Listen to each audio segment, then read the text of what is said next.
ভালো কেমনে বুঝলা? আচ্ছা তুমি এখান থেকে কয়টা ফুল নিচ্ছ আজকে? 100। এটা কি আগামীকালকে ডিসেম্বর মানে ডিসেম্বর 16 ডিসেম্বর সবগুলো ফুল বিক্রি করতে পারবা? ইনশাআল্লাহ। হ্যাঁ, কয় ঘন্টা সময় লাগবে তোমার এই ফুলগুলো বিক্রি করতে 100?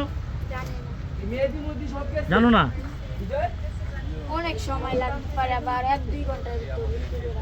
আচ্ছা, এই যে তুমি তো এখন একজন সেলিব্রিটি হয়ে গেছো, তো তোমাকে ফুল বিক্রি করতে দেখলে কি ফুলের দাম বেশি দেওয়া হয় নাকি? জানি না। বিক্রি করছো এ পর্যন্ত? কতদিন থেকে ফুল বিক্রি করো না? বসা থাকি। হ্যাঁ, বসা থাকি। বসে থাকো। তো এখন আসলে এই যে মানে নতুন করে যদি আবার ফুল বিক্রি করো তাহলে কি দাম বাড়বে না আরো যারা ফুল যেই দাম আসবে এই দামই থাকবো। এই দামে থাকবে?